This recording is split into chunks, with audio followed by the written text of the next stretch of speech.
పెరుగుతున్నా చట్టాలు పదునెక్కుతున్నా దారుణాలు మాత్రం ఆగట్లేదు. ఒక సాడిస్ట్ బెంగళూరులో ఏం చేశాడో ఒక్కసారి చూడండి.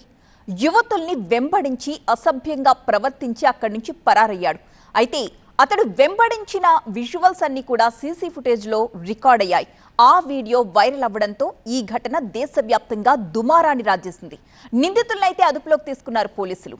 కానీ యూపీలో మరొక ఘోరమైన ఘటన వెలుగు చూసింది.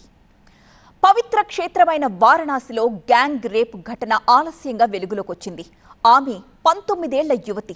23 మంది మృగాళ్లు కలిసి ఆమెపై అఘాయిత్యానికి తెగబడ్డారు. యువతి తన ఫ్రెండ్ ఇంటికని వెళ్లి వస్తూ ఉంటే రాజ్ అనే స్నేహితుడు ఎదురుపడ్డాడు. ఫ్రెండ్లీగా పలకరించాడు. తనతో కేఫ్కి తీసుకెళ్లాడు. మత్తుమందు కలిపిన డ్రింక్ ఇచ్చి లైంగిక దాడికి పాల్పడ్డాడు. వాడొక్కడు మాత్రమే కాదు, వాడి ఫ్రెండ్స్ కూడా. ఆ మరునాడు మరికొంతమంది మృగాళ్లు బరితెగించారు. హుక్కా పార్లర్లు, బార్లలో తిప్పుతూ, హోటల్స్ మారుస్తూ ఆమెకు మత్తుమందిచ్చి ఆ యువతిపై అఘాయిత్యానికి పాల్పడ్డారు ఈ దుర్మార్గులు.